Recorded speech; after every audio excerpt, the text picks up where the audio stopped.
Well, I look forward to this opportunity to get to the point. I want to talk to you about myself and the organization with which I represent and allow you to know more about blindness than you've probably ever thought you'd want to know. I belong to the National Federation of the Blind. And we do a lot of learning on the fly by doing what we do and learning from it and moving forward. The main goal of the National Federation of the Blind is so that we can make each one of you more knowledgeable about the blind. For the history of the blind, we have been sheltered, shut down, treated like a second-class citizen, just like other disabled Americans and people in the world.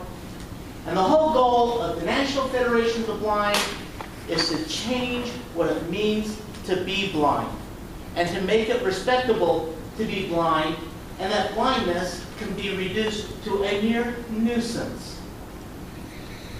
Can I do anything that anyone else in here can do? If I wanted to. Do I? Absolutely not. I have met several of you.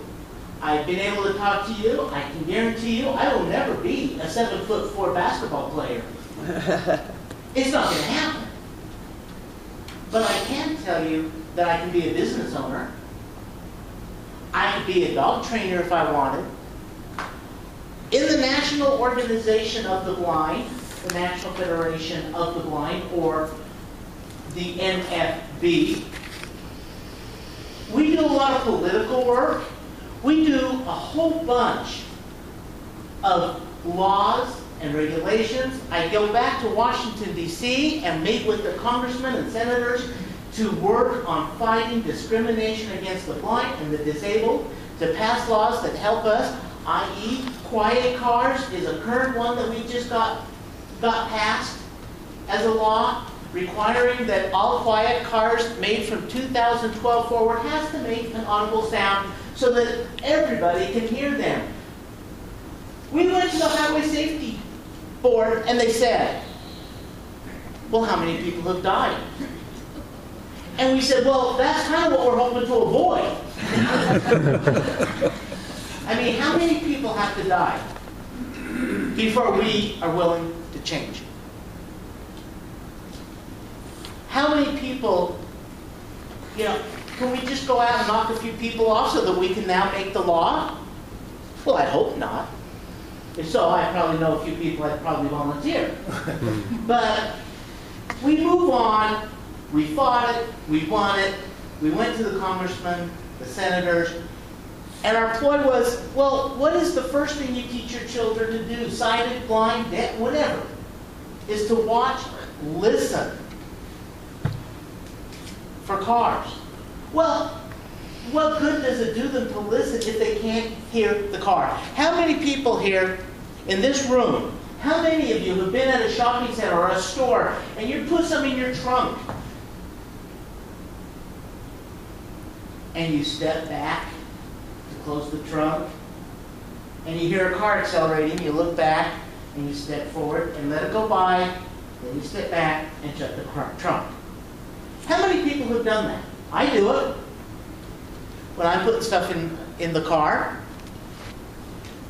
if you didn't hear that car, you just got motored down. Is this a blind issue?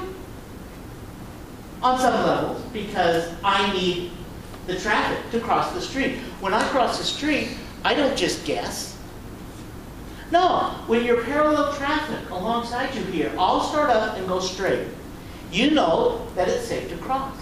And what do you do to cross straight? I listen to the traffic, I sound it, I keep myself parallel, and you cross the street listening to the traffic. And that's how you cross safely, so if the cars don't make noise, we don't get across. We also represent students. We had a student right here at Park City High School. It was February into her school year before they got her a biology textbook. And they said, well, it's okay, she's blind.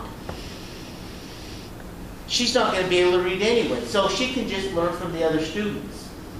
All right, so if that's one of your children in the public school, how are you going to feel if they came to you and told you that your teenage child didn't need a textbook and could just learn from other people? Or how many of you would think it's okay if your child read 15 words a minute and considered literate? Would scream. So what makes it okay for a blind student to not have that same success and have the right to be a first-class citizen? And so that's what we do, and that's what I do. I am the chairman of fundraising for the Salt Lake chapter for this organization. I travel all around the world. Well, all right, not the world.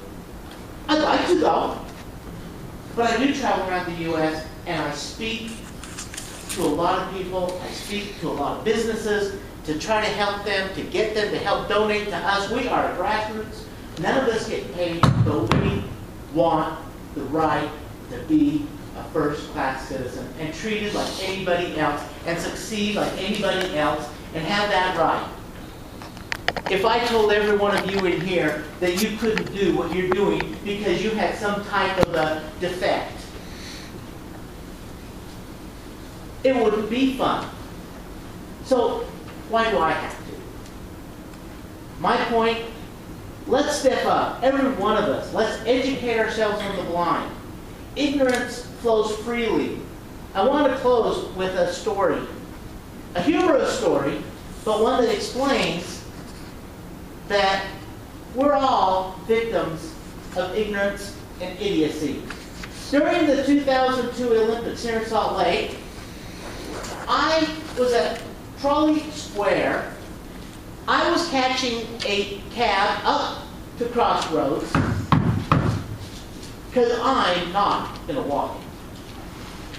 So, we get this cab. I got a couple from New Jersey that's going to ride with us. We pull up to a light. You hear the...